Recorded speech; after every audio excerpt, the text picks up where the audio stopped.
People are confusing me. People have said new camera. It's the same camera. It looks to be the same. It looks to be the same. I haven't changed it. No. Good afternoon, everybody. Welcome back to the channel. Thank you so much for joining me for another show where there is no Joe. He decided he doesn't like to do these anymore. No, after he put his name as half of it. Yeah. Well, I put his name as half of it because I like the rhyme. I am instead joined by Mr. the Paddy. He's on leave for a little bit so he can come and join us and not get in trouble with work. And we're here to talk about some more stuff, Warhammer 40k. If you haven't already, please make sure you smash all those magical YouTube buttons for us. Hit the like button if you enjoy the content. Smash subscribe if you haven't already and hit that bell notification icon if you want to be notified every single time we go live or drop a new video. I was making a joke about how much better Joe looks today. That's fair. I've had a significant crash diet. Yeah, it is in fact I, Joe. Yeah, I mean, the fact that you said it is in fact I means that's not Joe straight away. We're here to talk about more stuff Warhammer 40k. And, you know, this is quite an interesting topic for me, actually, because this is something that at the start of 10th edition and for the first perhaps 6 months or so, I was quite passionate about. And I have repeatedly talked about things like granular points and stuff. But what I want to talk about today, chat, is list building in 10th edition. And it's not about it being a class as to how you build lists or a lesson in that regard. It's just about whether it's fun or not. Because I think that I've played Warhammer since, like properly played Warhammer since 5th or 6th edition. Strong. Yeah, quite a long time. And one of my favourite things used to be theory craft. In fact, some of my most terrible financial decisions have been based on theory crafting a list and going, oh, that looks cool. And then off to the website, buy some models. Yeah. Because you're like, oh, this looks really cool. I quite like that. And then end up doing nothing with it. And I was like, this is a loss. This is a big L now that it's just no. And what I liked about it specifically was the finite, like the fine tuning of like add 5 points from plasma pistol, and then I can drop one man there, which means I can get that unit in. So I know I've only got a unit of 8 berserkers, but that's cool because that's narrative. What I can do then is I can take this extra unit of stuff. Yes. And that's just sort of all went away in 10th. Because it was like, it was a big shock to the system, wasn't it? Because I started playing in 8th. So 8th and 9th, you still had all the granular points. Yeah. And like, you'd have to like, oh, I need a new list. Quick, slap his arm. I'll put a different arm on. Yeah. But now, like, I think like the shock to the system of now you just have this many and you can do what you want with them. It's very, very different. You can get any weapon you want. Yeah. So literally everyone's got just the best loadout. Yeah, absolutely. And then if you take a less good loadout, you're an idiot. Yeah. You're paying the points for it. Yeah. Well, but that is the truth, though, isn't it? Yeah. Like, I remember keeping units bare bones because it was significantly cheaper. And if you started layering on all the extra weapons, it was like, this gets really expensive now. Well, that's why my Blood Angels army just didn't transition from 9th to 10th. Yeah. Because it all had like just a chainsword and a pistol. And then you did like, you need 27 Thunderhammers on your 5 guys. Oh, Death Company, right? Death Company. I just couldn't use them. Death Company, one of those where originally you put a couple of Thunderhammers in, but if you put everyone with Thunderhammers and Storm Shields, it got expensive. Comically expensive. And then it was like, that's ridiculous. I'm not going to do that. Most of them just going to have chainsaw, bolt pistol, and be like ablative wounds. Yeah. And now it's like, well, yeah, but that's all free. Yeah. Do what you want. And then the codex comes out and goes, actually, you can't do what you want. Yeah. Because you can't take all those weapons we told you that you could take. Because funny old thing, that was a problem. Yeah. And then you end up with this mismatch where you have like, if I took a unit of, you're currently painting Sisters. Yeah. If I took a unit of, is it Retributors, the guys with the big guns? Yes. Yeah. Right. If I take a unit of 5 multi-melters, or I take a unit of 5, something else they can take. Heavy bolters. Yeah. But they're not equal. No. But they cost the same in points. So originally with the start of 10th edition, I think that was quite a problem. Now what GW are doing is they are going, here's a unit with a weapon, and here's another unit of the same with a different weapon. Crisis suits had, here is the flat best way to run them. All other guns are pointless. Now, 3 different units. Every gun option has and they paired the weapons up nicely. So like flamers and burst cannons, both are good. Both are good and both are valid. So I think they've dialed it in a bit. It's weird that on occasion they've done that, and then they've adjusted points to reflect the fact that the fusions are probably better than the flamers, and they've adjusted the abilities to fit the weapons. But that's really cool. But on some units they also haven't done that. Yeah. Which is odd, right?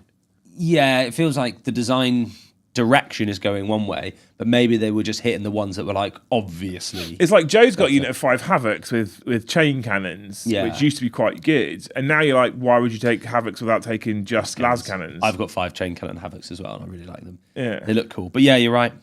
But my controversial opinion on this. Oh, already we're only 5 minutes in. I was going to just like, it's not actually that controversial. It's pretty uncontroversial. I was just going to say, I personally think that 10th list edition, after we've got over that whole shock to the system we were talking about, is now all right. I think I can still have fun with it. And I think we have often had quite a lot of fun with it as well. It's hard. I've always been like, it's just worse. And then I was thinking about this because I said to you before we went live, Yeah. if I'm not doing a show, even if I am doing a show with Joe, I try and pick a topic that the person who sat with me with can talk about. And I was thinking about like the sort of things, it's 40k relevant that we delve into and dive down into without going like super boring on things like data and spreadsheets. I'm keen on those. Joe is not keen. Joe is not keen on those. More on that later. And I was like, what we end up doing is theory crafting lists and dialing those lists in. And we did it with like your Blood Angels when we were at Beachhead and stuff like that. And I was like, actually, and every time we go to a tournament, we end up with a drive home just fucking putting lists together and actually you can take this and you can do that. I'm thinking to myself, my kind of like heart tells me, or my head my heart, which way round would it be? My heart would tell me, no, it's not as good because it's not granular and I can't really dial it in and go, I've got 7 of these blokes, so I could take 6 of these blokes. And then my head's going, yeah, but you do it a lot now. I probably do it as much now as I used to list crafting. And I get excited about it and I go into the app and the Games Workshop app being the Games Workshop app and not being Battlescribe, meaning it's almost always instantly updated. I'm like, it makes it easy. And I'm like, actually, I think I'm kind of enjoying list crafting again. You do still get the fun of like, hey, I can't have that and that, so like, what am I going to do? But they've just made it a bit simpler. Because instead of like 6 dudes becomes 5 and then you can have this weapon over here, now it's like, if I want this unit, that unit's got to become something else. I do miss that though. Yeah, of course. I do miss the going, I want to take a 45-point unit and I've got 40 points, so I can take one guy off there and then I can get that unit in. Yeah. I miss that. Yeah. And it might be that I end up at 1998 because I've dropped a bloke who's 7 points, but I will go as far as to say I miss that. What I don't miss is mucking about with weapon loadouts. Yeah. I don't miss that. I'm honest. I didn't like it at the start, but I really like it now. I genuinely think that just get your box of models. For someone who's like, for most people who aren't going to be able to buy like 1,000 different boxes of this, so you can have every single weapon loadout. Being able to be like, out of the box, I can just look at the weapons and be like, I like those weapons, I'm going to build them all like that. And I don't have to pay points, and it's not like it's not like list by list. I can't use this unit because I actually need 3 special weapons, but I've only built 4, I haven't got a spare one. There is an argument to say that in the past, if you bought a box of Space Marines or whatever, like a tactical squad, you need to start building your list before you can start building your models. Yeah, exactly. Because you know what weapons you're putting on. Can I afford that las cannon? Or 10 Space Marines required 20 Space Marines, so you could always have 10 in whatever list you had. And now it's like, just build what the fuck you want. If you're not going to tournaments as well, who cares which is the strongest weapon? Yeah. Build whatever you want. But there is also that little part where, like you said at the start, where you go to an event and you're like, I bought 5 bolters, and they're like, why didn't you bring 5 lasguns, you moron? Yeah, you idiot. You fucking idiot. I don't know, chat, I want to know what you guys think as well. If you're having fun with it, if you think it's more fun, less fun, or whatever. I think I'm happier with it than I thought I would be at this stage. Yeah. I think they've gone some way in their codex writing to kind of alleviate some of my problems with it. I still miss the just one guy to fit another unit in. I wonder how much of it is like, you look back and it's really, because like you loved 7th edition or you started and whatever and you're like, it was perfect then. And how people who've come into 10th edition are probably just like, it's class, I know what you're talking about. Yeah. I wonder how much is like looking back in. I do wish the only thing I wish the app had. There's two things I wish the app had. Yeah. I wish that the app had legends in it as a separate section. Yeah. I wish it had that. And the other thing I wish it did, I wish that when you go into a leader, so say you've put Farsight in your list. Yeah. When you go into a leader, I wish there was a drop down that told you what he could join. Then you could that's in your list. And then so you if it's link blank, them. I can't join anyone. Yeah. Because it's empty. Yeah. If it says like fire knife, I can join that unit. Yeah. And if you wanted to, when you go into the battle bunker part, you could click that unit and put him with them. Yes, that would be really helpful, actually. That'd be nice. I'd like that. Yeah, that's smart, that. So I can see who's leading who and when. Yeah, like in the battle bunker, because you obviously don't have to until you start a game, but in the battle bunker, you'd be like, for this game, they're all together. Right. Because it's not, because smart. like, do you know what? Yeah. I'm going to admit something now. Yeah. I was like a year into 10th edition before I knew that you didn't have to declare who's joining who at the list building. I thought you were saying you were a year into list Dungeon before you realised Battle Bunker was a thing. No, because I was. No, I was a year. Because it didn't launch at the start. That's why. I was a long time after it launched that you told me it existed. But I was definitely like, I thought for the whole time, you have to put a leader with a unit and you do that in list building. Yeah. I didn't realise you do that in the deployment phase, essentially. Yeah. I didn't. That's our hand up. I just wasn't aware, and I can't remember where it was. But someone was like, "Well, yeah, but if you face off against that opponent, just don't put him with that unit." I'm like, "What do you mean?" Yeah, like surely you've because historically it was a case of like in old editions, it's like 7th edition. Yeah, if you picked a librarian, for example, or a farseer, and he could take 2 out of the 6 or 12 powers that are available to him. Yeah. What you could do historically, in terms of Games Workshop's rules, you walk up to the table and go, "I'm taking those 2 powers." Yeah, because this is what I'm playing against. But if you went to a tournament, they were like, you have to declare the powers on your list submission. Yeah, so you couldn't just like tailor. So I was just used to everything being good to go. Yeah. Like you had to declare everything. So I was like, well, 10th edition, surely you've got to declare your leaders before when you build the list. Yeah. He's leading. And people are like, no. You don't have to do that. Which becomes a nightmare for how I do lists on the stream because I'm like, who's he leading? Well, I'm not sure yet. What do you mean? What do you mean you're not sure? It took me ages to work that one out. What is Battle Bunker? Battle Bunker is an area on the app. I don't have my fancy connected phone thing on this studio. I only have that one at home. But Battle Bunker is an app that is a part on the app. On your Games Workshop app, if you build a list, in the top right-hand corner, you'll see a little round circle with like a skull in it. Yeah. If you click it, it goes into Battle Bunker. Now, when you build your list, you go into a unit, say, for example, I don't know, Khorne Berserkers, right? And you go into the list, you go into the unit on Khorne Berserkers, it will show you the statistics for bolt pistol, plasma pistol, Khornate Eviscerator, chainsword, etc., right? But you might not have plasma pistols. You might have chosen not to put them on. This might be a terrible example, actually, because I don't know where you would. But anyway, so say you don't have plasma pistols, but it shows you've got plasma pistols. What you do then is you select your war gear as you're making your list. When you go to Battle Bunker, it will remove everything you don't have selected. And it also means you don't have to get to unit ability. You don't have to go into like the war gear selector and then click it. It's just straight up. It's there. It's just there. What Battle Bunker also does, it lists all of the units you have, one after the other, in alphabetical order, but doesn't duplicate them. So if you've got 3 units of Berserkers, it will only show you 1 entry because you only need the data once. Again, it removes all the war gear you don't have. What also happens is it then lists below you your detachment ability, your army rule, and every stratagem by phase in order that you have access to, including all of the ones in the rule book and all the ones that are available as per the detachment that you use. And it duplicates them if you can use them multiple phases as well. Yeah, it does. It's good. Battle good Bunker is really good. Battle Bunker is one of the best things they've done this edition. The whole app is decent now. It is now. It is good. Yeah. It makes these and also it's so accessible to list building because I think the app is one of the reasons why I now love just throwing together a list quickly. Whereas before, if you had to get like pen and paper out, you couldn't just be like sat on a train and be like, oh, I wonder if that would work, and throw it together, or sat in a car wondering how many bloodthirsters you can get in a list. I did with Battlescribe before. Yeah. Battlescribe was all right. Yeah. I liked Battlescribe was where I used to print before I used to go to an event, I used to print it out because it used to give you it all written down. It did, yeah. It gave you very all the good rules. at that. Yeah. It was Battle Bunker, but on paper once you printed it. Yes. Which I liked because you like having it on the app in Battlescribe was annoying because you'd have to scroll for ages to find. Yeah. Whereas with the app, because Games Workshop have built it in a way where you just go click, click, click, there I am, back out, click, back, there I am. Yeah. Super good. But I used to print out Battlescribe because it would write it all down, and I preferred that quite a lot because you could simplify the printout as well. Yeah, you could delete stuff you could didn't remove like. shit you didn't want to have in there, which is quite nice.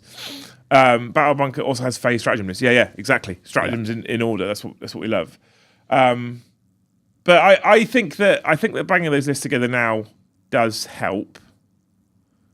There's some things I'd like in that app actually to add. This is not even related to list building. I want to when you go to play a game at a tournament, right? Yeah. You've got your Battle Bunker app. Yeah. But you also have to have another app from a different company. You do.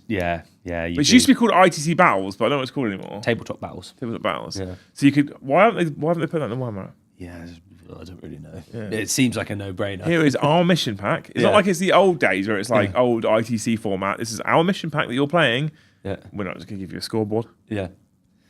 And that's a bloody good app as well. It's a fucking great app. Yeah. I love. My favourite thing is it gives us statistics, which I know you like. Fucking love statistics. I actually used statistics today, Paddy, in the group chat. You did, I don't know if you saw it. I did. Yeah.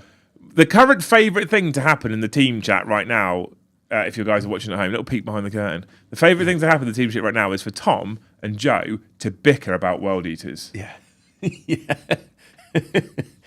Which are concurrently terrible and too good. Apparently, if you ask Tom, World Eaters are currently terrible. They're not that good. They only have a 40% win rate. Yeah. If you talk to Joe, they're the most oppressive army in the game, and everyone that plays them doesn't have a good time. Yes. Yeah. That's what's currently going on. Yeah. In the team chat. It's quite also fun to just poke it along a bit. So what I did is I went to I can't remember the name of it. There's a website. It's the StatCheck. StatCheck website, yeah. Because StatCheck's really good. If you go statcheck.com/new meta or metadata or something like that, I can't remember what it is. You get to the 40k page and it shows you the factions win percentage. It shows you how many the percentage of times or the number of times they went 4-0 before they lost, the amount of events they've won, and the player spread, like how many people play in that faction. So Tom's like, well, these are terrible. They've got a 40% win rate. Joe's like, well, these are the most oppressive army in the world. They just thrash everyone. And I'm like, oh, StatCheck actually says they've got a 52% win rate. I like bang in the middle. Right in the middle. Yeah. They've won one event, not many, and they currently command 4% of the player base. Yeah. On the other side, I like to put this in there because he shut up for a while. So on the other side, Chaos Space Marines have got a 48% win rate. Yeah. They have one major event win in there. They have a 8% of the player base. So actually, if we were to put more players into World Eaters, which means there's likely going to be more people that are losing because that's what normally happens, their win rate probably isn't too dissimilar proportionately to Chaos Space Marines. Yeah. And I got my ass kicked by Chaos Space Marines in the last big tournament I played. Chaos Space Marines are good. They are good. If you ask most people, know what they're talking about apart from Joe. He might be sat at home listening to this as well. I'll wait for his fucking fingers to start typing on the keyboard and stick it in the chat because he'll get really pissy. But yeah, Tom, they're awful. Joe, they're broken. And he's not even going on that like they're unfun. It's just like no, they're too good. So I can't do anything. But he's also they're just the most oppressive. And I'm like, this is not. Tell me this isn't coming from the bloke who'll go into any codex he can and find the one unit that can do all reroll hits and wounds with death wounds. Yeah, and then spam it. Yeah. And roll. I've just done 30 death wounds as he's on stream. Talk about being oppressive. But I do like the fact that it chucks stats out. Stats make me happy. I like stats. How many people care about stats in chat? I really love like looking at a unit and going, what is this for? Yeah. Like what is the thing that this unlocks? What does it do for me? Like what can it kill? Can it kill? You know? Or if it's not going to kill, what is its ability? Like this is where it all comes back into the list building as well. So right, straight back into list building. So like you look at like Sternguard veterans, shall we say? Favourite. Yeah. Sternguard veterans, I'm like, so, you know, what are these for? What can they kill? And what I like to do is go into an app. I've got another app, which used to be called Math Hammer. It's not called that anymore. And I go, how many attacks, etc., etc. And I'm like, what's this going to do? What's this against? What can this murder? And I like to go, okay, so this is my tech piece against Marines or for killing elves or for taking down big vehicles and stuff like that. Yeah. And I love that kind of theory. And then the only downside I will say is there are occasions where I look at a unit and I'm like, this unit's cool. So for me, Flawless Blades kind of fit this one at the minute for Emperor's Children. I love the unit. They look fucking cool. They do. The models are great. And I look at what their stats are and I'm like, I just don't see me ever taking them over, for example, Noise Marines, because they just do what they do but better in every way, pretty much. Yeah. So I love the stats type stuff. I love the Math Hammer. But then you get Joe. Again, you get Joe. It sounds like I'm ripping on Joe. I love you, Joe. But Joe's indicative of a lot of people who don't like that way of doing it, right? Who just throw an army together on vibes. Yeah. But he's like, oh yeah, I'll take 10 Sternguard veterans with combi bolters for dev wounds and they'll kill anything in the game. Yeah, because I'm just going to roll only 6. Hang on a minute, Joe. Are you writing Warhammer Communities articles nowadays? Are you the same person that said Fulgrim will easily drop a Warhound in a turn? With a bit of luck. Anyway, I want to know what you guys think about list building. I honestly believe that I thought it was a bit shit in 10th. I yet have found myself enjoying it. Yeah. And I'm wondering if I was just like doing that typical Warhammer player. I don't like change. It's different. I don't like it. And Two things you hate. Change and things staying the same. Yeah. Change and the way things are. 100%. My Flawless Blades will be looking pretty on a shelf until something changes. Yeah, that's my problem, right? I nearly bought a box today. I don't want an Emperor's Children army. They're just fucking cool models. They are. Yeah, there are a few units like that. That my Sangard spent the entirety of the first half of 9th edition just parked, 10th edition parked, which then parked the whole army because that's all I had. Yeah. So and then something changed and now they're back in. So well, the new one's in. They are. So it does happen. Can't have everything being amazing. Stats are objective, but I do like using them to get an overview. Well, we use them. I use them quite a lot when we're list building. Being like, on average, this does kill that. So therefore, I know that that's what its job in the list is because I know it should 5 times out of 10 do an all right job here. But I won't rely on that. I won't be like in the game like, well, 50% of the time it does because also 50% of the time it doesn't.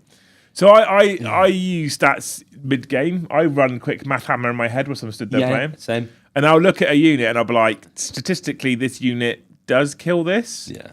And actually, it kills it around 70% of the time. So I'm going to need to back it up with another unit. Yeah. Or maybe it'll be like, this unit kills this one 90% of the time. I'm going to take the gamble. Yeah. And see what happens. And if it doesn't work, it doesn't work. I'm not going to cry about it. But and sometimes the dice go, ha ha ha, we're going to be that 1%. You idiot. You fool. You haven't done it. So I genuinely like using stats at table. I like to look at things and go, that should kill that. And sometimes I'm like, I'm just going to overkill. I'm just going to make sure it's dead because I need it to be dead. Yeah. And then I play other people who will look at it and you'll go, this unit of Stern Guards statistically will kill 6 of my 10 Marines, for example. I'm not running the maths right now, but and then they'll roll out and it doesn't kill. It kills maybe 4 or 5, which is close to the average. And they'll go, oh, for fuck's sake! I'm like, wait, what were you expecting? Yeah, that's quite good, really. What did you think was going to happen here? Yeah. Did you think you were going to wipe the whole unit? Well, they should kill all of them. No, mathematically they don't. Yeah, not even close. But then you'll get the people that are like, yeah, but this one time. I don't believe it. I don't just believe it happened once. Yeah, just if it happens every time, though. Yeah, you're running on pure vibes at that point. Yeah, quite literally. Honestly, Wargear's enhancement would be a great compromise. What for? I know it's focused on comp, but list building in Crusade is so different. I don't really have a desire to play Crusade. That's the problem. I don't say it's bad. I just have a desire to play it. No, I just don't think it wouldn't really work. Unless you've got, I guess, if you've got no one to play, you don't really do tournaments, but you've got like a small group of people, and then you can do that sort of slow burn thing, I guess. Omnis Fire Sphinx has said something that I think is one of my problems with it right now. I love list building in 6th edition, but 10th edition, there's not much in the way of list building. Everyone is playing the same best list. That's fair, because I guess because it's been so simplified, sometimes you can just like solve a codex. Do you think? I think it's been simplified in a way that there is the lack of variance. It's now like, which unit do you take? What's the problem with this really? Is it the edition or is it the internet? The internet is, I reckon, if the same level of like community and internet and way to talk to each other exists in previous editions, it would be the same. If as soon as someone goes, I've done this list, it's really good and it kills everything, I've won those events, then people just go, yeah, class will just do that. It doesn't take long for you to watch one of the biggest, best players out there playing in a major and winning an event with this list to go to your next local tournament full of local people and seeing it copy pasted 3 times. Yeah. And I don't necessarily think that's a problem with the list building mechanic. It makes it easier to get to this point. Like, it makes it quicker to get to this point where someone's got a well good list and everyone copies it. Yeah. But like, you would have that in other editions, right? You had that in 9th edition. People would have certain amount of Eldar flyers, and you'd take this combination, and then you would just win. Oh, we've seen it everywhere. Like we saw, I think it was 8th edition when it was like the Loyal 32, the Big Knight, the 3 Smash Captains. Yeah. Right? Net listing's a thing that's always existed. Yeah. I just think that it's not that. I don't think it's that much more of a problem now than it was before. I think it's always been the same problem. People running the best has never really.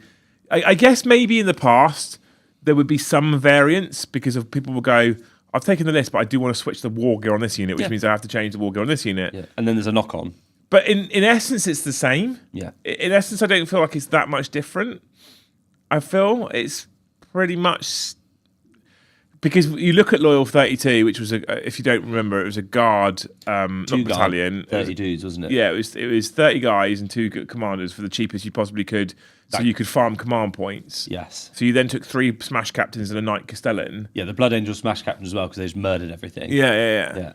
But in essence, really, I would say at both, it's 50% internet, 50% GW. Interesting. Because I do think the more simplified version means you get to the situation quicker, because there's less variety, there's less variance, so you can sort of maximize the list quicker because there's less options to pick from. Yeah. But you'll get to the same point of, hey, we've kind of got this mega list that everyone copies. How do you feel about a person who rocks up to an event with 5 Gatling cannon Havocs? Four of them obviously have the Gatling cannon. I'm aware of this, by the way. But 5 Havocs, 4 with Gatling cannons, and they say to you, not even an event, any game, and they say to you, they're all last cannons. Yeah. How do you feel about this? It's cool if Dan, for example, comes over my house and he's like, this is this for this game. I'm like, that's fine, mate. And the tournament, I'm a bit like, come on, screw the nut, because I've got to make decisions off this. But I quite respect someone who turns up at an event and goes, I've got 5 Havocs. They've all got chain cannons because they're cool. Yeah. I love that. Because when I went to Beachhead, I took 2 units of Banshees. Yeah. And they both have the mirror swords. Yeah. Because Joe built mirror swords. Yeah. I always build executioners. Yeah. That's So I was like, I spoke to Theo and I spoke to Adam, and I was like, I want to run them as executioners, but they're modelled with mirror swords. I'm not running one with mirror swords, one with executioners. That's the point I was going to make. They're all going to have executioners. Are you okay with it? For clarity, if you're not, I will just run them as mirror swords. As long as you're consistent, so it's not like that one does, that one doesn't, you have to remember it. If everything's the same, that's fine.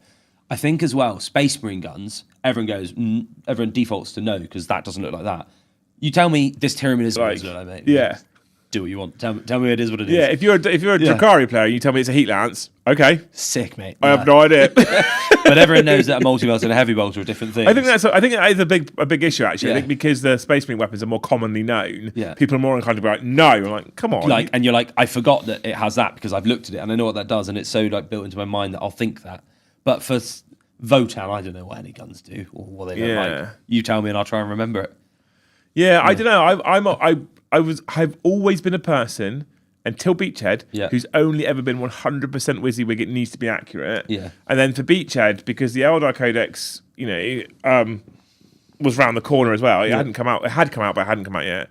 I was like, I just want to play executioners because I prefer executioners. Yeah.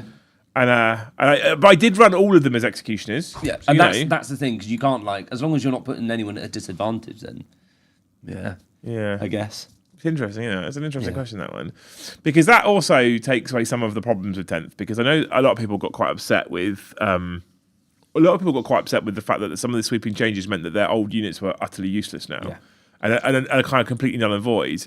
And some others were like, they're not null and void because you can run the old weapons, but then people have that argument of but they're not maximized. Why would I? Because they're just worse. Yeah. Well, I'll tell you why you would, because you don't have to spend any more money then if you do that way.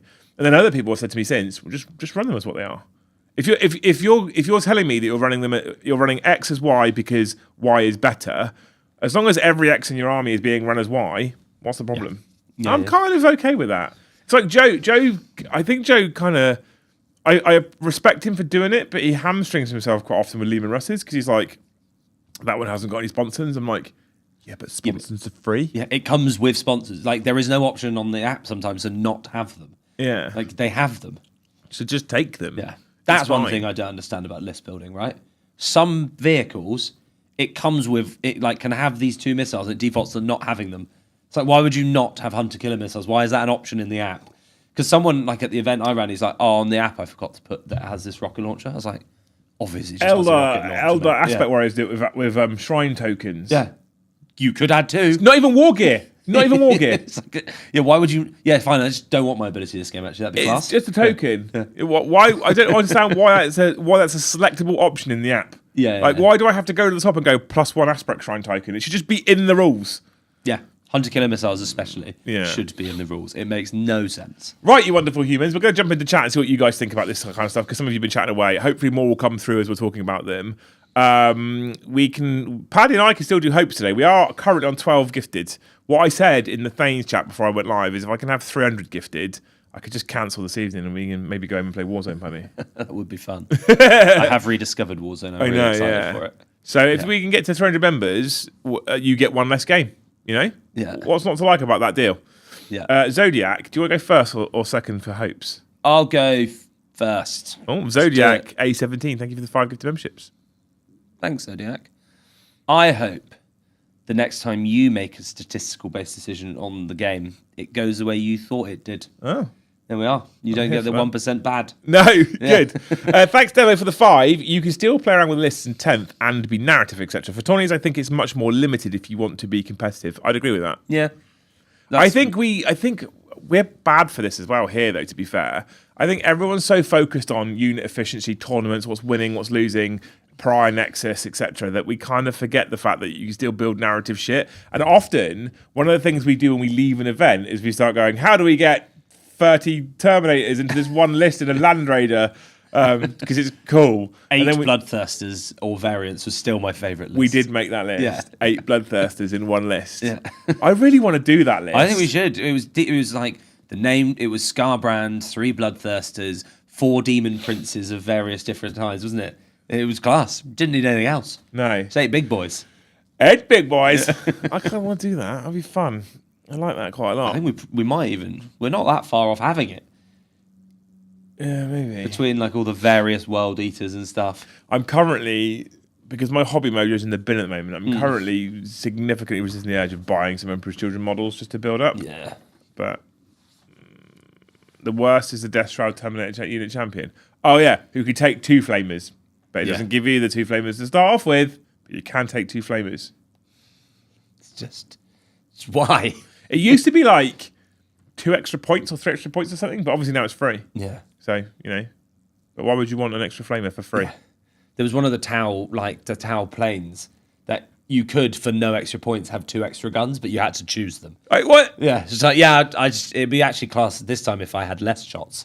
Yeah. You know what I want? Less guns in a Tau army. Lively Panda, thank you for the $10. List building has become a lot easier, but Christ, it is boring now. Leaders suck and majorly influence what units I can play, and it's made battleline core infantry feel pointless. That's a hot take. That leaders, I like fluctuate on leaders because I like that they're in units. I don't like that they now can't be in units. Like your captain has to just be like, he just saddles up with 5 dudes and that's him for the whole game. I'd love it if leaders could be in a unit and they could leave it and could move across and could feel a bit more like basically just a glorified squad champion. Yeah. Because especially when it's like they're ultra restricted to who they can lead. Like your Spaceman captain is probably a bad example, but there are some factions where like you're like narrative leader of the whole faction can be with 2 different units and no one else. That's it. Yeah, and they only benefit that one unit. I don't think it's boring. I'm enjoying it. I also, if you look at a lot of there's this, Joe fell into this trap for a while, and I think he's starting to come out of it now. Yeah. But there was this kind of thing going around for a while with a lot of people. It's like, a unit is only good if it has a leader. Agreed. Yeah. And I can't not take a leader. Every unit's got to have a leader. Every unit's got to have a leader. And actually, for some detachments, it's not entirely untrue. Like, there's a Custodians detachment where it's character units, right? Yeah. So for those detachments, it's not necessarily untrue. But for the majority of detachments, you don't have to have a leader on every unit. No, not at all. For them to work. And there are some data sheets that do get better. If this unit's being led, it's -1 to wound. Yeah. Okay, they probably should have a leader. Yeah. But you look at a lot of the main competitive lists, they have maybe 3 or 4 characters, and that's it. Yeah, because otherwise and this is where list building intent can just take you down a complete rabbit hole where like, oh, I've got nothing in my army. It's like, yeah, because you've got 10 characters where you could have another like 12 units in your army for that. Yeah, and you say it's made battleline core infantry feel pointless.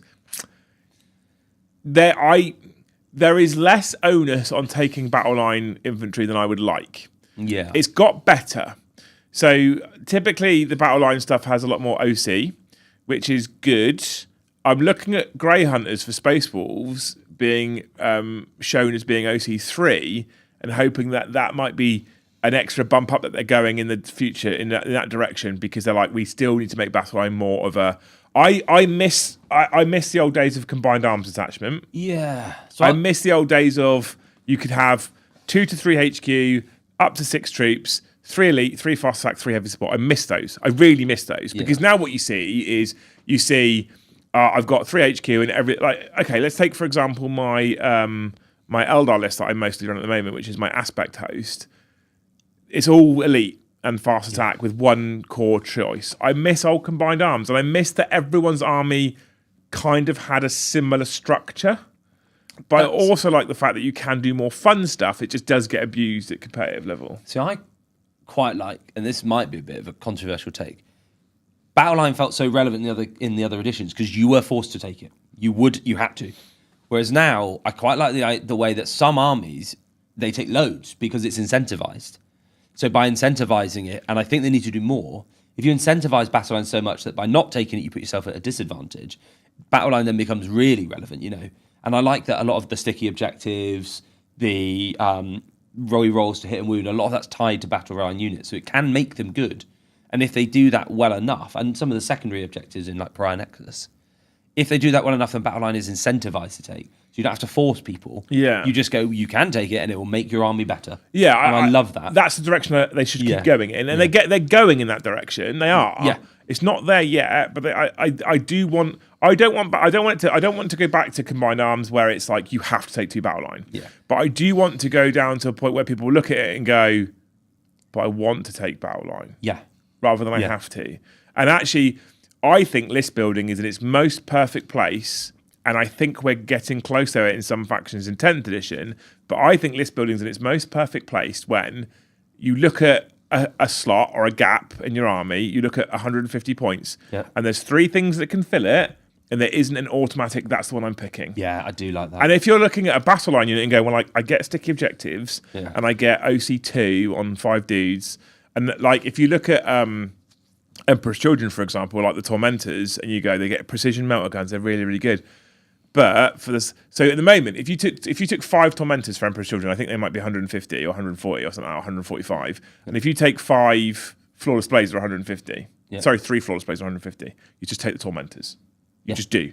Yeah, because they just give you more. Battle line, precision, melter guns. You just take those, right? List building's at the best when you go, well, they're the same points, but actually, I don't know which one I'm going to take. I don't know which one's better. I have this problem quite often in my Eldar Codex because internal balance in that book is very fucking good, in my opinion. So I look at like a 90 point or something, or 180 points or something, or whatever. I'm going, or 110 points for Fire Dragons. I'm like, they're very good. Yeah, but I could take this thing instead. I think some armies struggle.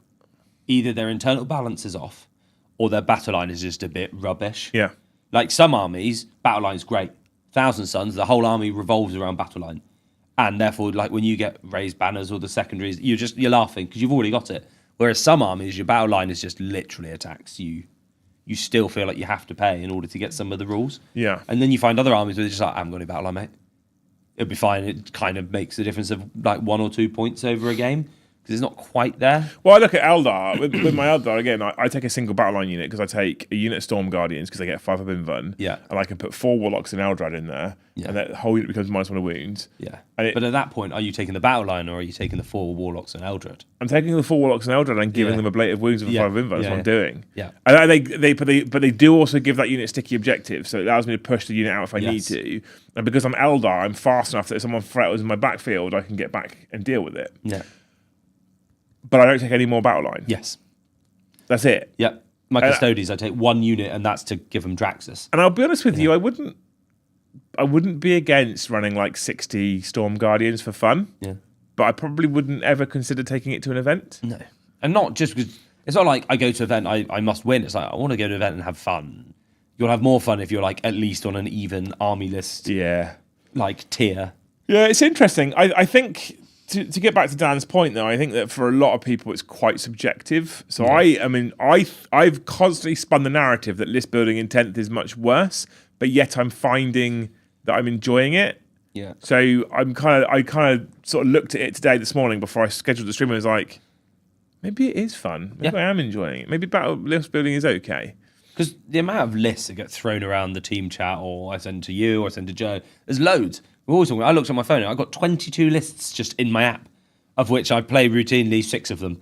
I think They're I all ones deleted I'm a load like, lately. I could but do that. I deleted a load late. So here's another indicator how much I enjoy list building. I deleted a load lately because I was going to try and find the list. And I was like, why have I got all these? Yeah. All these lists that I've theoried. I mean, I'm definitely going to paint this army at one point. And I don't. Yeah, it's like I've got 4 orc lists. Never played orcs, don't have any orcs, have no desire to play orcs, but I built some. Thanks anyway, Dan, for the 10. Alex Gorley, thank you for the 5 gifted memberships. It's my turn now. I hope, Alex, that the next... This is a good one, this. Okay. The next time you go to a restaurant where they make you scan a QR code to order your food, you put your order in and you press send to kitchen and then it glitches. Oh, okay. It sends it to the kitchen, but doesn't actually charge you a penny. Yeah, so the kitchen thinks you've paid, but you get your meal for free. And added to that, hopefully you put a big order because you're feeling hungry. Big old order. Yeah, not just like a cup of tea. I was watching some streamers earlier whilst I was waiting for you to turn up, and I was in there tidying up. Do you reheat Chinese food? Yes. Yeah, good, okay. Yeah. One of them was like, no one does that, that's weird. And I was like, and the other guy was arguing, everyone does that. Yeah. Why don't I eat it cold? Well, he was like, well, you don't eat it cold, you just chuck it out. Chuck out what you don't eat. I was like, what? Like, reheated Chinese takeaway food is probably better than fresh. Yeah, it's really nice. I want Chinese food now. Yeah, no, that's a wrong take. That's not even hot. That's okay, just good. Wrong. I'm glad. Okay, all right. Good. I'm happy with that one. Yeah. He also said Chinese food was overrated, and I got very angry. Turn the stream off. Evan, thank you for the 1 gifted. Alex, thank you for the $5. Popped in at work, greeted by a crotch shot worth the money. Oof. What do you want? Delightful. Yeah. That's what you pay for, mate. That's why it's not Warhammer, is it, that you pay for here?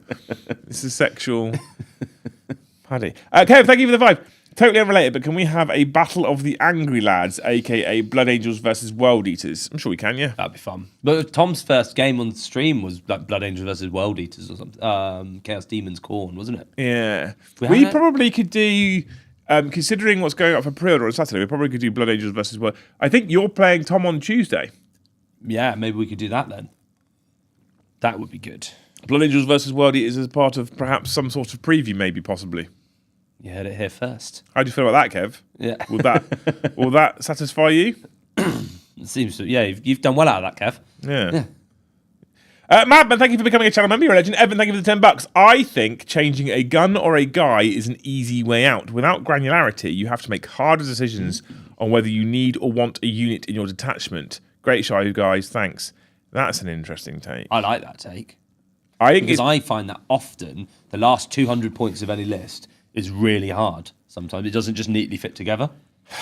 I don't like to agree with him. Yeah. Because I've kept saying about how I miss taking a man off and putting another unit in. Yeah. But I actually think he's probably right. I think he's right. I do think he's right. I'm thinking about it more, and I now think he's more right. Yeah, because I can't imagine the number of times you're like, oh, I literally have to cut X, this, or this. Like, which one do I need the most? And then you're like, oh, I really miss not having it in the list. But I think if I look at it objectively, there are a number of occasions where I look at my list and I'm like, it isn't exactly what I want, but it's how I make it fit. Yeah.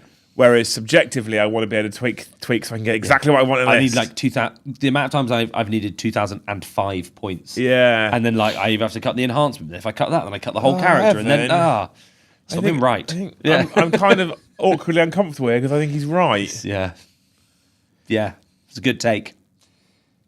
I think you do have to make a hard decision now for most factions, not for all factions, but for most factions. Sometimes it just easily stops together and you laugh. Yeah. There are a couple of occasions, especially recently with things like Orcs as well, where some of the new detachments have come out and players have gone, well, I want that, and that. Look, it all fits, and I've got leftover points to sprinkle whatever I want. Yeah. And I think that that's bad in general for the game. If you can look at a codex and you can say, here's a bunch of units I definitely want. 3 of them. I've got points left over. Yeah, then you're just messing about. That's not great. If you go, here's a bunch of units I want, 3 of them, I'm over points already, and I haven't even got that 4th unit in yet. Yeah. Oh, shit. Yeah. That's probably better overall. Makes it a bit harder. Yeah. I just think list building is just different in 10th. And this is my point. It makes you make bigger decisions, but you have to make a lot less decisions. You end up finding like, I need to choose these 2 things. Like, do I want that enhancement and that unit or something else, rather than exactly what is everyone going to do and how big is each squad? It just makes it simpler. but you still do have to make big decisions. You can't cheap your way out of it by just cutting a melter gun and still having the other thing. Will says, I've not enjoyed a second of list building in 10th. The game feels so sterile. How come, Will? Why? I'm interested.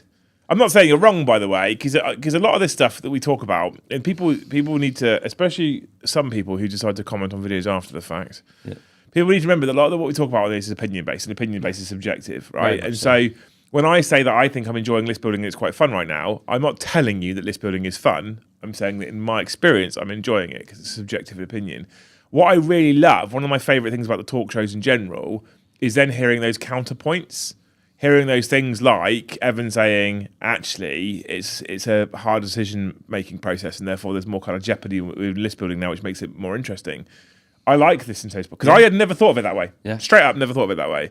So I don't want to undermine your opinion, Will. I just want to know why you think it's so sterile at the moment. Plus, me and you have similar opinions as well, so we're going to agree with each other more so than if you'd had Joe on here who might throw some left of art completely. Simon says, I agree, but how many orc war bosses should be in an army? Only one, really. You are right, some armies do need them, but I still don't like it. That's one of the changes from... That is one change from last edition to this edition that I, to this day, and you'll never change my mind on this one, I fucking hate it.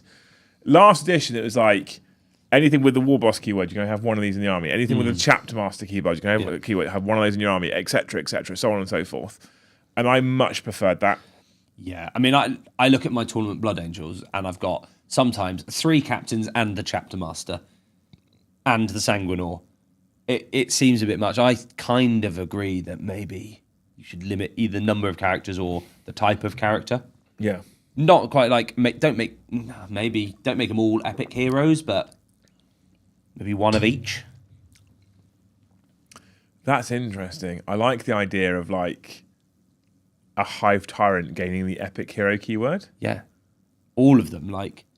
Why on earth in your 2,000 points of Ultramarines would you have both the chapter master, the Primarch, and maybe another captain? At least one other captain, normally. At least, and that's because normally it's at least Ventress turns up as well. Exactly, and that's in your your quite small battle. Yeah, that seems that it doesn't run with the narrative. So maybe you allowed one of them, you allowed one Primarch or chapter master or captain. Will says, my experience is that most lists I come across are very similar. The game is unlocked. The choices are so limited that 90% of the time, the choice of weapon, etc., is obvious. That last point is normally quite true. There are occasions where I think GW have done a good job of giving you a choice, and the weapon becomes less obvious. But typically, even when it's less obvious, if you really dial it into the maths, there is a choice.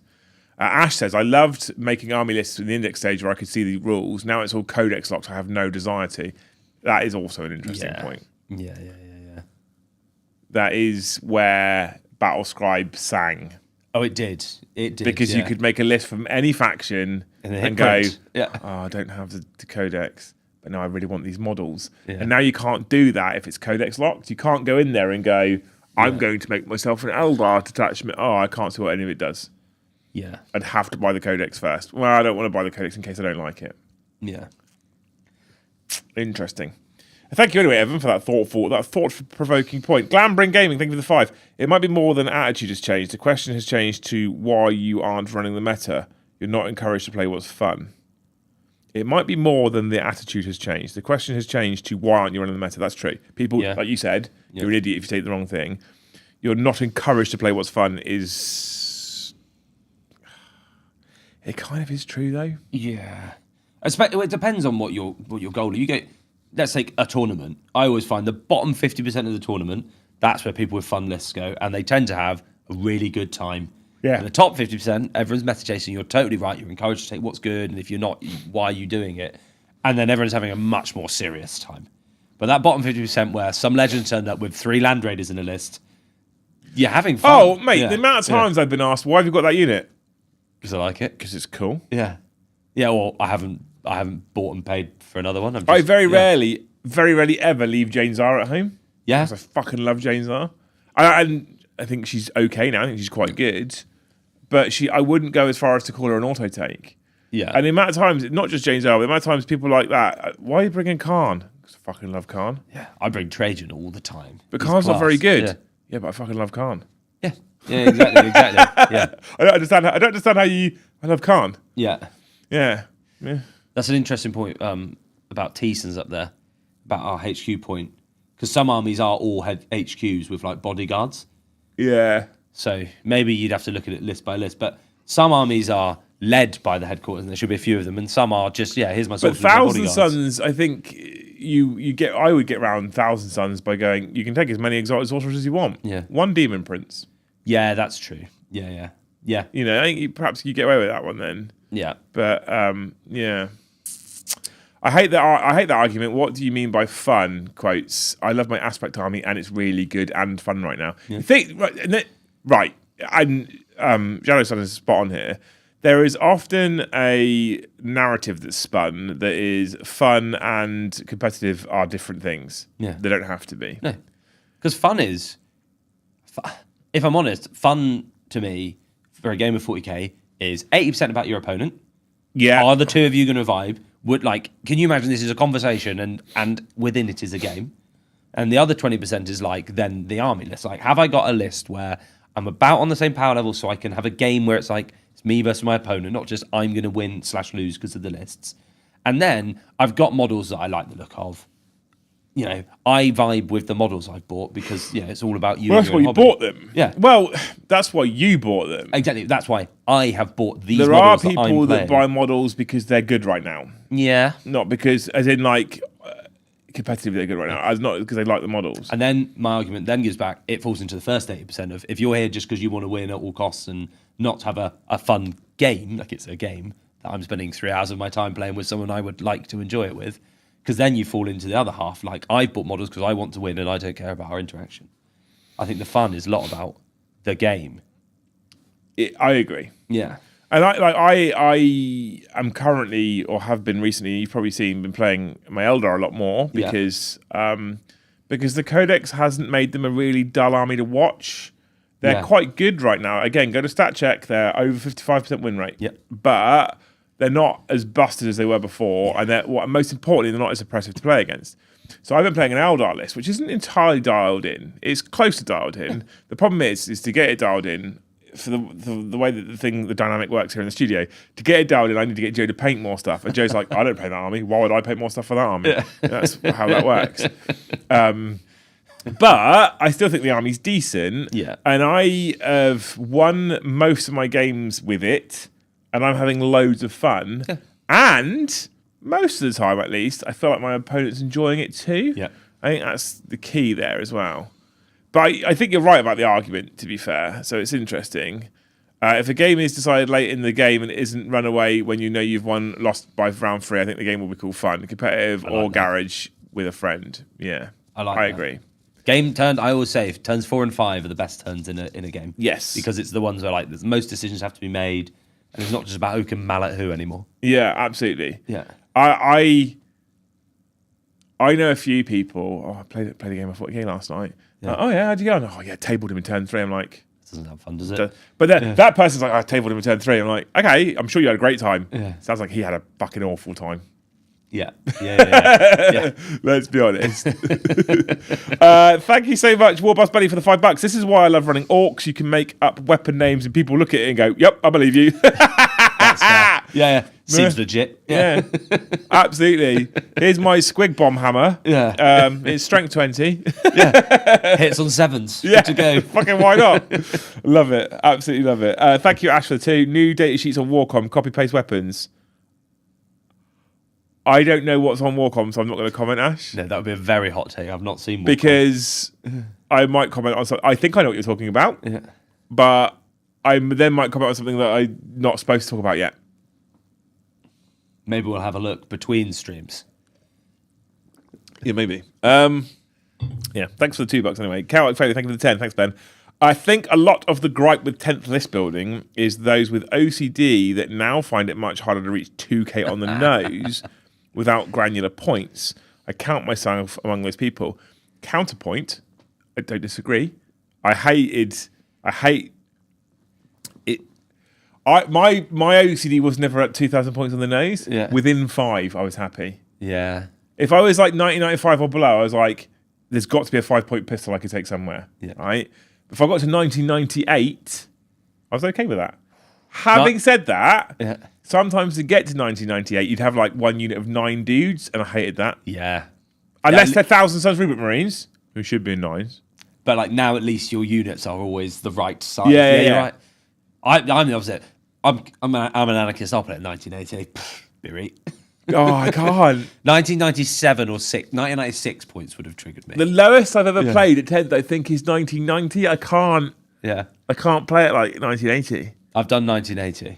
Oh no. I've done that before because I like this unit. I don't want another different one. It seems worse. I do, yeah. They reveal the Lord of Proxies and Slaughterbound data sheets. Okay, I'm glad I didn't comment. Yeah. Tag, thank you for the 5. I like the concept of leaders, but for some armies, it is very limiting on what units you can take, e.g. World Eaters and Grey Knights. But when leading abilities can do one. When leading can do one. Oh, yeah. Like, you're Justicia. I fight first. Oh, my mates are dead. I can't anymore. Forgot how to do that. I forgot how to do that now. It was actually Steve back there. He would remind me. You got points first, by the way. You're so right. When leading is one of the shittest things they've brought into 10th edition, and I will die on that hill. I fucking hate it. I don't mind when being led. Yeah, that's fine. That's fine. But yeah, when leading, like your mates are dead, and when now you've forgotten how to do when anything. you have this inspiring character with you, you get a bit better. Cool. Love that. That's fine. I actually think a lot of units could gain that, and it would make the game a bit better. But yeah, when leading, get in the bin. Yeah. Straight to Legends with you. This is on you now, by the way. Demo Gorgon, thank you for the 10 gifted memberships. Chat, we are currently at 42. I needed 300. Oh, over 10% though. Thanks, Demo. What do I hope? I hope that you get to enjoy this delightful sunshine we have today that is near you, and you can go and get some form of beverage-based snack. Beverage-based snack? Maybe a beer if you want it, an ice cream. Did you eat much chocolate over Easter? I haven't actually. I have an Easter egg. I was playing Drink the Beer instead. Oh yeah, you were, weren't you? Yeah, so I've got all my chocolates still to be eaten while I play Warzone over the next week. I've eaten far too much. But basically, go to the sun, get something really nice to eat or drink, just enjoy it. That's what I hope. Bask like a lizard. That's what I hope. Yeah. I sit there and bask like a lizard. Like find a hot rock and lie there and heat up. This summer, now that you live down this way, we're going to have some barbecues. I do like a barbecue. I do like a barbecue. Yeah. You know I can come over for some barbecues. That's the thing we're going to do. She doesn't like barbecued meats though, so I'll eat hers. Tough. Yeah. Just make enough for both of us, please. Yeah. Okay. Tough. I'll have hers. What does she eat? Salad? Nah. Cheese. Oh, I have plenty of cheese. Yeah. Happy. You need cheese? Yeah. Okay. As long as she just eats cheese, we're fine. Cheese and salad. Nipped. Done. Complete vegetarianism there. Sergeant Angle, thank you for the 2. I feel some army lists are limited by detachments. Agree. But in credit to GW, they are cycling detachments around, and we won't argue, we won't unbox that one, but they are making detachments, so it's trying to unlimit stuff. They are. Yeah. I sometimes feel, yes, Sean, I sometimes feel sorry for them. Yeah. And the reason why I say that is because, and I've done this, so I'm going to hold my hands up and I've done this as well, right?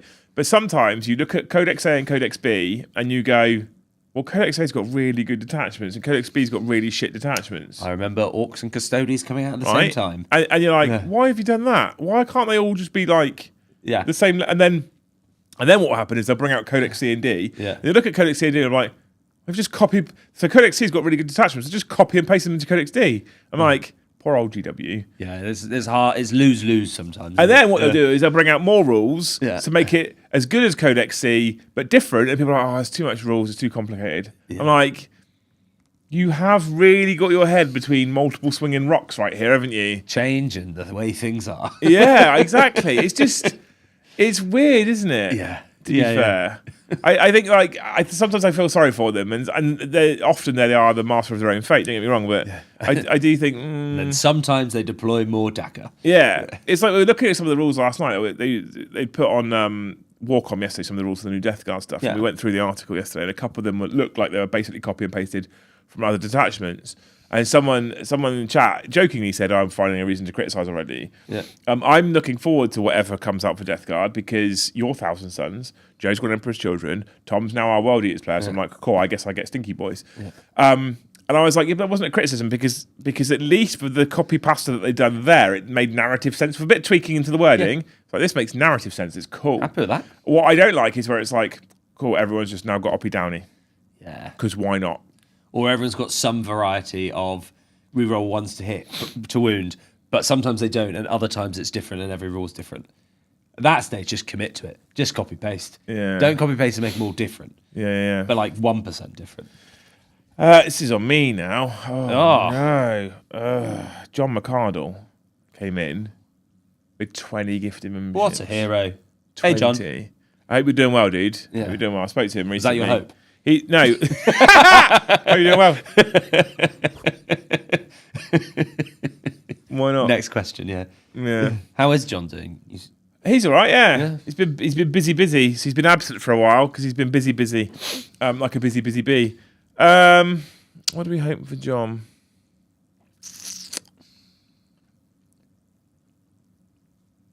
I don't like coming up with ones for people like John. No. Because I feel like it should be special. So my random shitty stupid ones almost don't feel good enough. But I think I'm going to go that way anyway. I think so. I think, man of the people.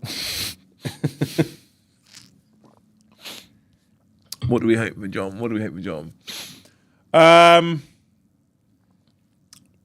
hope for you, John, that the next time you make grilled cheese, it doesn't bubble all over the edge, stick to the bottom of the pan, and then get burnt. Yeah, and you just got no cheese in your sandwich either. Yeah. Do you do that? So Luce thinks I'm weird because I'll put toast under the grill, and then I'll flip it over and then cover it in cheese, put it back under the grill. That's the correct way to do it. Because it's grilled cheese. Yeah. Yeah. Do you know what Luce does? You're going to fucking hate this. Yeah. Everyone in chat, remember this tomorrow night, right?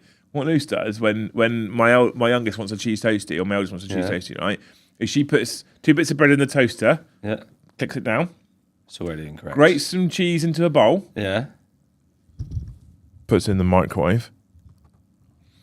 Takes the toast out once it's finished, pours the slightly melted cheese onto the, and then there you go, there's a cheese toasty. No, that's wrong. I thought, thank you. Good. As the leading authority on cheese sandwiches, self-declared, that's wrong. Microwave cheese? What are you doing? Absolutely incorrect. Grilled cheese? Yeah. You just grill it. Yeah. That's how it works. And you don't put the cheese on a toasted side because then it seeps into the bread. You never put it on a You get toasted good- side. Yeah. Exactly that. See? Never put it on a toasted side. Yeah. Toast one side first, flip over, sprinkle cheese, maybe some Worcestershire sauce. Ah, Worcestershire.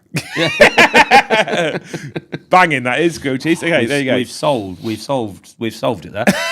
Completed cheese sandwiches. I feel like sometimes the reason why the Liam and Joe show works is because we argue all the time. Yeah. Doesn't happen with us. Yes, pure agreement. All respect for loose lost. Wilson straight to prison. Yeah. Thank you, Sean, for 5. List building in 10th means sitting on the shitter at work is less fun now. Can't build fun lists on the company time. Yawn. I mean, Joe still tries. He does something on company time. Yeah. I don't know what it is, but he does something not on painting, company is time. No, well, no, not if it's stuff that I need. He does lots of painting, apparently. Yeah. Lots of painting. You will often see Joe's lists expand on stream. Yeah. And mine stay the same. Yeah. Very true. Very true. Putting cheese on toaster side, forgivable. Microwaving the cheese, absolutely not. Cheddar, microwave cheddar as well. Yeah. Of all things. Yeah. No, you don't know. Not good cheddar. In a rush, I'll toast it and microwave, but yeah, I know it's an illegal move. You have to do some form of penance if you've done that. It is. You know it's wrong. And then finally, in the chat phase right now, thank you, Mr. the Stick Monkey, for 20 gifted memberships. Oh, thank you so much. We're on 62, chat! 62. It's a solid number. Yeah. Yeah. What do I hope? I hope for Stick Monkey that the next time you go to a fast food joint of your choice, Ooh. that when you order 20 chicken nuggets, let's say, in the box, they've totally miscounted. You get like 24. And it's just the best day ever. That is the best day ever. You just feel real happy. What's classed as fast food to you? So we'll have to talk UK chat, right? Because I'm not in the US and I know there's more. KFC is fast food. Yeah. Burger King. Yeah. McDonald's. Yeah. Domino's. Yeah, but also no. It's like medium food. Okay. So I guess not so. For Domino's. me, Domino's. So I have fast food where I go to the place and get the food quickly, and then there's takeaways. Domino's is very much a takeaway. Domino's is a takeaway. Yeah, I would agree. Subway fast food for me. Subway fast food. Yeah. Five Guys. Now, no. And Oh, I don't know, oh. and I can't explain why. Because it's got all the same qualifications to be fast food as Yeah. McDonald's, doesn't it? It's basically it's like McDonald's, but expensive and tastes nicer. Yeah. Maybe it is fast food. Maybe it's just really spenny fast food. So if we go Burger King, McDonald's, KFC, Subway, are we adding anything to that? I don't think so. So which is the Not best? like the niche ones, like where there's like one Taco Bell somewhere. Yeah, well, yeah. Yeah. No one should ever eat Taco Bell. It's not fit for human consumption. It's Which not- is it's the not best? ideal. So McDonald's, KFC, Burger King, Subway. Which is the best of the four? In order. Rank them in order, Paddy. Oh, in terms of like, if I had to go to one, where would I go? Yeah, rank them in order. What's your number 4 on the list? The bottom. The worst one out of the Burger 4. King. Burger King? Yeah. Worst fries. Definitely the worst chips. McDonald's is the best chips. Oh, I don't know. I like KFC chips. Nah, yeah. KFC, all right, but Burger King is the worst for me because the burgers, the beef is good, but I'm a chicken burger guy, me. My worst is Subway. Yeah, see, I quite like a Subway. I think Subway for me is number 2. I think it goes Burger King, KFC, but when I eat at KFC, I'm all into it. But then I only eat the chicken. I don't care anything else. Chicken and gravy, 2 things from KFC. Okay. Then it's a Subway because I can convince myself I've been healthy. So it's like my fast food when I'm trying to lie that I'm not having fast food. And then it's Mackey's because of the consistency. I know if I get a Mackey's, it's going to be good. There's always going to be an option. We are very different people. Yeah. I am like bottom place Yeah. is Subway. Yeah. Because they fucking annoyed me. Oh, yeah, that one time. That one time, bottom, right? Bottom place, okay? And then third from bottom, McDonald's. Yeah. It is consistent. Yeah. You're not wrong. Yeah.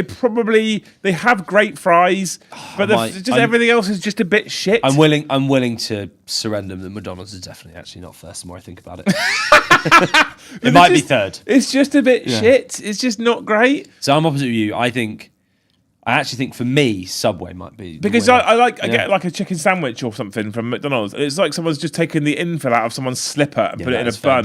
The only bits of McDonald's stuff that's nice is the expensive version. Like I don't like the chicken nuggets, but Chicken I like selects. the chicken selects. Now we're talking. Yeah, the okay. chicken selects are basically just the KFC boneless things. Second place for me then Yeah. is Burger King. Yeah, I love a flame grilled Burger King. It's You like a flame grilled and, Whopper? and I tell you what brings it just above McDonald's for me as Yeah. well. Chili cheese bites, oh, do they do halloumi as well? halloumi fries. Yeah. Oh shit. I've messed up here, team. I And forgot then- about that. Yeah. And then first is KFC because it's fucking chicken and it's spicy chicken and it's hot chicken wings and they have the best fries out of the 4. Do they? They just do. This is where- Especially yeah. when it then goes in fucking hot gravy as well. It's banging. This is what I mean by I only order chicken. I can't remember eating a KFC fry. Just can't. I think it actually goes Subway because I can convince myself I'm healthy. Right? What, in first place? In first place, because of the fact I can go to Subway and be like, haven't had fast food, don't know what you're talking about, Gov. I had salad. With all that melted cheese and mayo. Then it is KFC because the chicken is that damn good. Yeah. Then halloumi fries might have actually switched BK to third. Wait, so McDonald's has gone from first to bottom? Yeah, because it was really consistent, and then I actually thought about it. And you're so right that I only actually like 2 things on the menu, which is the posh chicken and the other posh chicken, and that's just How did it KFC. go from first to fourth, Paddy? It I didn't thought- drop one place. Because I thought about it. It was all so close. Okay, Yeah. brilliant. But I do like McDonald's fries the best. I'll stick on that one. I hope. Only when they're hot. Thank you, Mr. The Harborne Vortex Games for 5, by the way. Puts us on 67. I hope for you, the next time you pick any of the fast food places we've just mentioned, or any of the ones that are available in Canadian land, that you just so happen to have turned up as they freshly cooked everything. Yes. So it doesn't come out a little bit lukewarm. It's just piping hot food, because that makes Yeah. it even better. What about Greg's?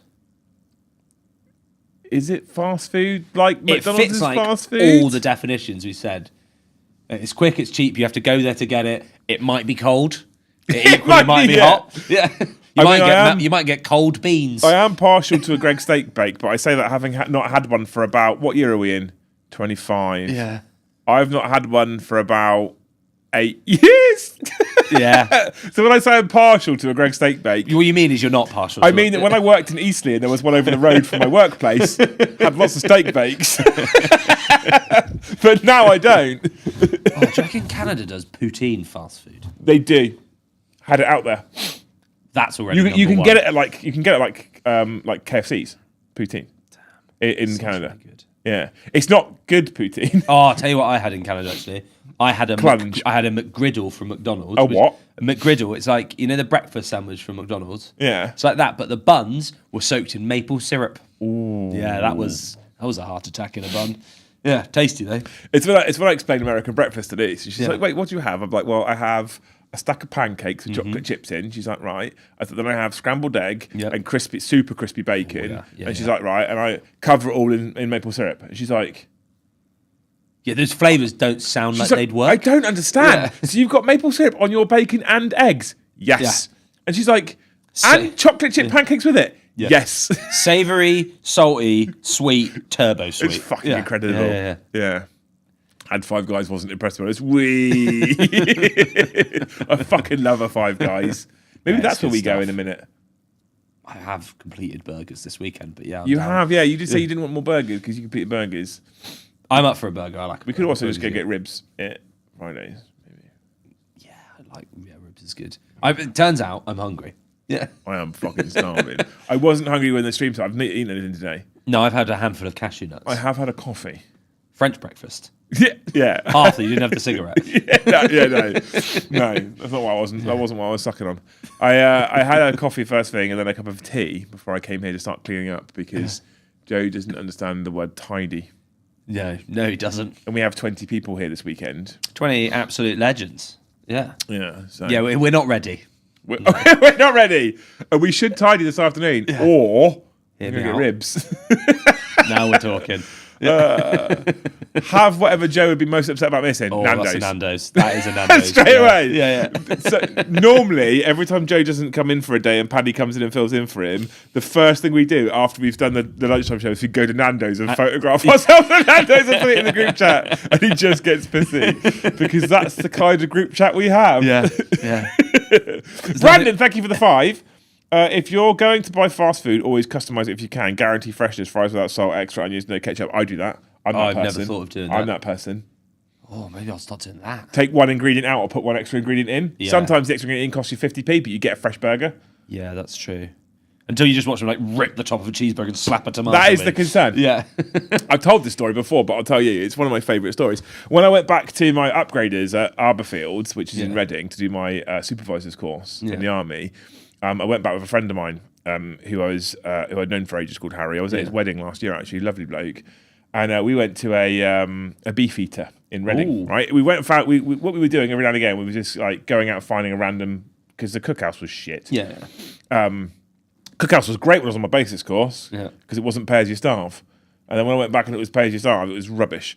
And we went out to this beef eater and we ordered I almost order a steak or something, and that's probably what I ordered. And he ordered this fucking great big burger, right? Yeah. And he sat with his back to the wall and window, and I'm sat at the other side of the table. And this woman comes out, puts our fucking food, and he's get my knife and fork ready. And I look up. I've got my knife and fork out for the steak, and I look up, and Harry's picked up his burger, and as he's got it in front of his face, right? It is this fucking big burger, and it's got I think it's 2 patties, and it's got this bit of lettuce hanging out the side. On this bit of lettuce that was hanging out my side, there's this fucking caterpillar about that long. So this fucking big hairy bastard, guaranteed fresh. And I was like, Harry, stop. He went, what? I was like, turn that around, and he turned around. Oh fuck! And he put it on his, and he called the waitress over, and she's like, yeah, is there anything wrong? And he was like, yes, look at that. She's, oh my God, I'm ever so sorry, right?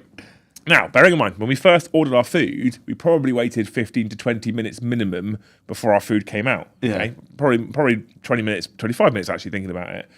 She took his burger away. She came out with a completely fresh one about 90 seconds later. That was lucky that they just finished cooking, wasn't it? I think. Yeah. There we go. Yeah. Problem, solution. And so she brought it straight back out, and she basically brought it straight back out, put it back in front of him because he hadn't taken a bite or anything. Put it in front of him, and she's like, "There you go." He's like, "Oh, thanks," and walked off. And I was sat there, and I was like, It's the same burger, mate. Yeah. and he started. I was like, "Harry," he was like, "What?" I was like, "Are you gonna eat that?" He went, "Yeah, why?" I was like, "Because the first one took 20 minutes, and that's taken 2. Yeah. Do we not think that might be the same one that's had a caterpillar walking all over it?" He went, "Oh, I'm fucking hungry." Just scrammed it, and that was it, done. Brilliant. But yeah, that was that's how you know the ingredients are fresh. fresh salad. Fresh from the garden. Fucking caterpillar on it. Absolutely. Thank you so much, Harborn, for the $5. Do you know we have maple butter? I do know. So you can put maple butter on pancakes, then put syrup on it too. Mind you, I do peanut butter and maple syrup. Peanut butter and maple syrup. I actually. I've got maple butter at home. So Have I've you got ever a really good mate who's Canadian. This is his brewery, and he sent me a thing of maple butter, and it's amazing. It's not like butter. It's like compressed dried maple syrup. It's kind of a bit. It comes out a bit I kind of powdery. want some now. It's really good. It's But really, I also really good. kind of now want to try peanut butter with maple syrup because that sounds quite nice. Yeah. Yeah. Maybe we'll do that. Maybe we'll just go to Aldi and just make something ridiculous. God, we're not. You air Gonna, fry it? Probably. there'll be no stream tonight. Fucking Liam and Paddy We'll have a with cooking. food. We'll have a cooking show. Mom's going to turn up. We'll just be asleep on the sofa. Both now with diabetes. Yeah. Yeah. I like food too much. To be fair, I'm a big fan of food, Annie. It's one of the three things I need to stay alive, I argue. Food, beer, and oxygen. Not water. Beer's got water. It has, kind of, sort of, a little bit. Oh, anyway. That was a nice tangent. I enjoyed that.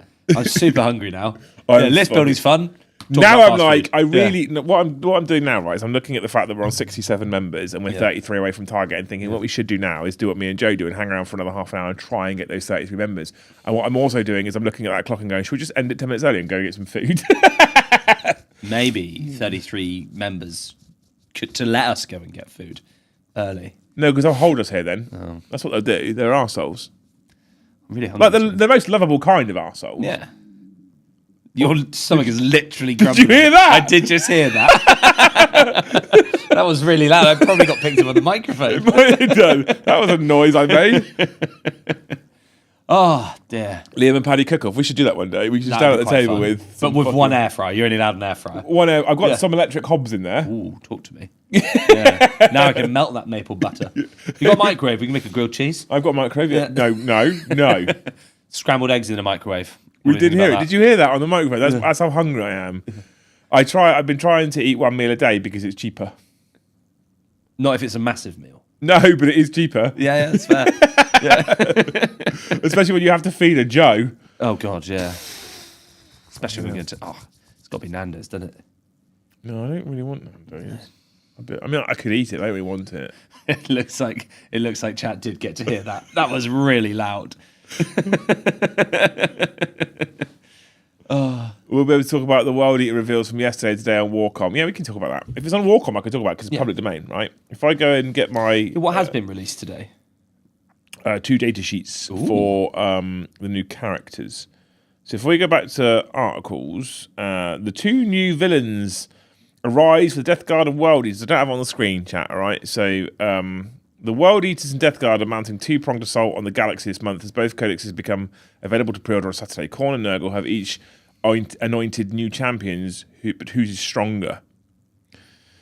Adopting one of Mortarian's 7 mantles of corruption, the cankerous Lord of Poxes is a living vector. The turbine on his back spreads the miasma brewed within his lungs far and wide, granting him an extra 3 inches to his contagion range, which is good, right? Because if you think about it, from turn 3 it's 9 inches, he gets 12 inches. Yeah. This Shroud of Disease also prevents enemies to target... This is fucking great, this rule, by the way. I didn't know how much they'd given you. They've given the whole data sheet. This Shroud of Disease also prevents enemies targeting him and the unit he leads with range attacks unless the attack is within 18 inches. That's good. Useful additional protection for your lumbering Plague Marines. For those who do close the distance, his great Plague Blade causes devastating wounds and lethal hits, right? So this is a character... Dead wounds and lethal hits. This is a character who I think... Not the greatest combo, No. but here's a character who I think I am in love with. All right? So he's a Lord of Poxes. He's got a movement of 5 because he's Death Guard. Yep. Toughness 6. Okay. He's in standard power armor with 3 up. Okay. Just saying, chat. Standard power armor, Death Guard guy, T6. I like that. 3 up save. So, and he leads Plague Marines. Okay? Just saying that out loud. 4 up invulnerable save, 5 wounds, leadership 6, OC 1. Okay, he has a plasma pistol, which does plasma pistol things. Yeah. Okay, Just be cool. pistoling. He's got a great plague blade, which has got dev wounds and lethal hits, with 6 attacks that hit on 2s at strength 8 -2 damage. Oh, I've never seen that stat line before. He's just like straight 6 attacks on 2, strength 8 at -2 damage. He's like, you Space Marine captains, you're all shit. Look at me. Yeah, he's better than a custodian. He's fucking great, right? And that lone up 18 is awesome, and extra contagion range is really good. Yeah. He's good, isn't he? You got to eat, fuel that engine. If we get 33 members, I'll go eat, I promise. Right? So, so he's pretty good. He has the leader ability. He's got the Nurgle's Gift aura, which we looked at yesterday. Add 3 inches to his contagion range. So he starts off on 6, goes 9, then 12 for the rest of the game. Shroud of Disease we've just heard of. So when he's leading a unit, they can't be attacked unless they're within 18 inches. But the downside is he can only lead Plague Marines. There's not really much else he'd want to lead, though, as a power armor dude. No, probably not. He can only lead Plague Marines, but Plague Marines.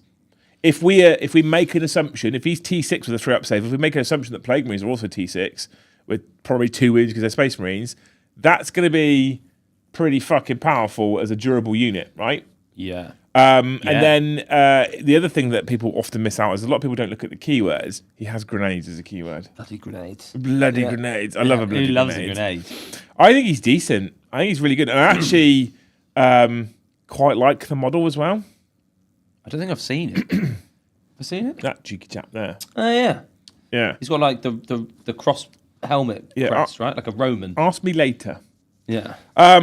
The Slaughterbound is the cornate version of their new character. He's the 8-bound with a different arm. Oh, the basically. 9-bound. The 9-bound, yeah.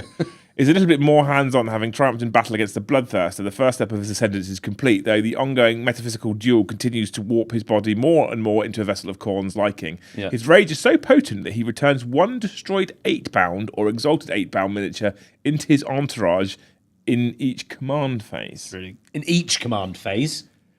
Far less interesting is providing defense from incoming fire. The Lord of 8-bound urges his unit into the thick of combat via deep strike and scout 6 inches. He can also call upon the seething fury of his bound Bloodthirster for 3 extra attacks and dev wounds once per battle. Right, so he has a little bit more movement. He moves 10 inches. Well, that's not okay, is it? At toughness 6. Yeah. With a 3 up, 5 up. Yeah. 6 wounds. Yeah. Instead of 5 wounds. Yeah. Leadership 6 and 1 OC. Okay.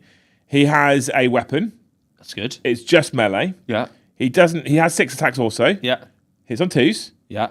Strength 8. Strength 8. Yeah, like the Lord of Poxes, strength 8. Yeah. -2. Yeah. 2 damage. So they both got a 1 extra attack power fist. Yeah. So we don't know who's stronger because they're both strength 8. But the Lord of Poxes has got lethal hits and dev wounds. So he is better. But interestingly, the Lord of Poxes has dev wounds all the time. Yeah. The Slaughterbound can, once per battle, at the start of the fight phase, this model can use this ability. If it does until the end of the phase, add 3 to the attacks characteristics of melee weapons equipped by this model, and those those weapons have dev wounds. That's good. It is, but I'd rather just have permanent dev wounds and not the extra 3 attacks. Do you know what is really good though? Every command phase bringing the 8-bound back because that when this model's leading a unit in your command phase. Oh right, okay, in your command phase, phew. You can return 1 destroyed bodyguard model to the unit. So it is the old bad wording on Warcom because it literally says right. Yeah. He returns 1 destroyed 8-bound or exalted 8-bound miniature into his entourage unit each command phase. Yeah, because that would be and the rule ridiculous. does not say each command phase. Yeah. The rule says in your command phase. But this is Warcom, not running their own game. If this model is attached, so this model can lead the following units: 8-bound, exalted 8-bound. Yep. If this model is attached to a Wild Eater's possessed unit during the declared battle formation step until the end of the battle, this model has a deep strike and scout 6 inches ability. Pretty good. Okay. Now, I've seen some people that have got excited about Wild Eaters possessed. What I will say is, look at the faction keyword on the bottom right-hand side of this data card. And like I just said about the Lord of Poxes, then look at the keywords at the bottom where it says infantry, character, chaos, Khorne, demon, possessed, slaughterbound. Yeah. Okay. When you get down to it, you could argue that the God of Murder and the God of Plagues share certain similarities. Both are drawn to death beyond Slanesh and Tzeentch, and how many fields of Cornate slaughter have led bounties for the Grandfather, both before the fight close quarters. Yeah, cool, whatever. They're okay. Yeah, who's better? I wonder who's better for the army, because the 9 bound just seems to do what 8 bound do. Points will Of course. Points will determine how good these are, right? In essence, because if one's 60 points and one's 120 points, then so say the Lord of Poxes is 60, the Slaughter Bound's 120. The Lord of Poxes is great, the Slaughter Bound's average to bad. Yeah. If they're both 90 points, if they were both the same points, it's difficult, isn't it? Because I actually really like the Lord of Poxes giving you lone op 18 and additional contagion. I also like him having permanent dev wounds. I think that adds more. It adds more to the army than just another guy who's fast and hits hard. Because World Eaters are not shy of fast and hits hard. But Slaughterbound, he gets the 10-inch move, which is quite nice. He gets the extra 3 attacks once per game. Doesn't have a plasma pistol. Does get 1 extra wound. Yeah. I don't know. For a guy, less invulnerable save. For a guy who's beaten a Bloodthirster, that's got to be a lie. I reckon a Bloodthirster is way stronger. Yeah, narratively. Yeah. For a guy that's beaten a Bloodthirster, he's not showing me that on his data card. No, maybe he beat it and is so knackered from doing so, he's now less good. Yeah. Yeah. Yeah. Soups, read Crimes Johnson's comment below. And then you get your answer. He doesn't attach to Chaos Possessed. No. He attaches things with the possessed keyword. Yes. Yeah. Right. This is the problem with phased releases of rules. Yeah. Quite cool. It's less 2 characters. They're both cool. I think if I was looking at those data sheets and the rules, if I was a World Eaters or Death Guard player, I would think that the Death Guard got the better end of the deal there. Yeah. Yeah, I think so. It's something new in terms of like the abilities and the way it interacts with the rest of the army. I think he's a cooler, more unique model as well. Because he can attach to Plague Marines and give the Contagion Rage bigger, so he can impact more points of the game at once. Maybe he beat the Bloodthirster in a game of Snap. Probably, yeah. Corn Snap. I wouldn't want to play a Bloodthirster though, because he might table flip. But I reckon with Corn Snap, you've only got blood or skulls. Yeah. So it's probably quite easy. Yeah. Snap. 50-50. You haven't put the card on yet. Yeah. Snap. Yeah. Right, chat. It is 1500 o'clock. And I know we don't normally finish Liam and Joe shows on time, but I'm really fucking hungry. And it doesn't look like you're going to start the gifting train anytime soon. I think it's basically because normally Loose does a choo-choo. Maybe it's weird. And you didn't do a choo-choo. Oh, yeah. Hardball started with the one gifted. Yeah. Thank you for the choo-choo Thanks, train. man. She does a choo-choo. Choo-choo. It's probably all the choo-choos I can get. 'Cause I need to chew some burgers. I want to choose some food in a minute, yeah. Thank you for one more, Hardball. He's doing it on his own, chat. What an absolute geezer. I think he's just done 2 to get us to 69. Childish. Nice. Absolute childish. Right. You have some work to put in tonight now, chat. That's the problem. You've set yourselves a target now. Yeah. Choo-choo Hardball, yeah, absolutely. Right, you people are amazing. Thank you for hanging out with us. Hopefully you've enjoyed the discussion. If you have put a comment in and we didn't read it out or it wasn't super chatted, please feel free to stick it in the comment section after the fact. 1, it helps the video. 2, I read every single one. So I appreciate the discussion. I think it's interesting. I think that list building in 10th is more enjoyable at this stage than I thought it was going to be for me. Yeah. I thought I was going to hate it forever. And I now think I quite enjoy it. You can still talk to your mates about it and send them lists and say, what do you think? Which we do, right? Exactly. That's my point. So I honestly think that I find it more enjoyable. But I do take the points for people that said they think it's dull or they don't enjoy it as much. Because I was there. I was one of those people that thought that was probably the way I was going to be forever. But then I think the thing that controversially, I think the thing that makes list building most fun and exciting for me normally nowadays is going to an event. Yeah. Because we do the most list theorying whilst we're there on the way home. Yeah, absolutely. When you're in that mindset, then you tweak it loads. That's when we really theory hammer at that point. It's the same when I play a game. I'll play a game on stream with my Eldar or something, and then I will instantly be in the lists after. Like, I'll go home that night and I'll be sat there going, how can I tweak this? Yeah. How can I change it? It's like, how do I get the 10% more out of the army? Yeah. How do I improve it slightly? Well, like my Blood Angels list that went through 8 iterations before arriving at the end. Yeah. But it is, that 10% is so true though. How is it? How do I plug that one gap that I had? Yeah. How do I solve that one problem that I had tonight? Dave, thank you for 10 gifted, up to 79. Have it. I love that. That's great. That's the old John Smith's advert. Remember that? Oh, I did like a John Smith's. I like a John Smith. Yeah. Who's hoping? I don't know. Now I'm thinking, I hope that you get to have a nice John Smith's or beer of your choice. I used to like a Colt. When I used to play rugby years ago as a kid, when I started playing for the Colts team at Forley, we had there was like a big clubhouse, right? And then because it was like a social centre. It was like Waterside. It was the Waterside Sports and Social Club. So they had a football team, a rugby team. We used to do my judo there, etc., etc. And so I used to go out and do rugby training.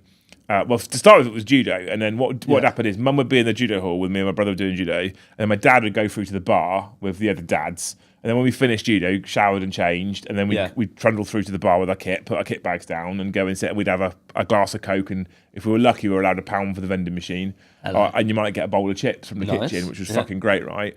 As I got older, I stopped judo, went to rugby, because rugby is the sport. And I eventually it got to like 16 or whatever, and then I was every now and then I'm like, do you want to get you a drink? Because it's a sports social, membership only, right? And I remember the first time it was like, do you want a beer? I was like, yeah. And one of the other, I think it was on the coach store. What do you want? It was like John Smith's, and he was like, what?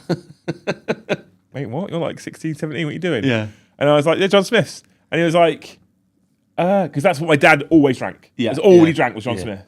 And I remember a cold, fucking fresh glass, and it's still settling. It just, there's something about that. Then it's good stuff. Maybe I'll do a proper hope.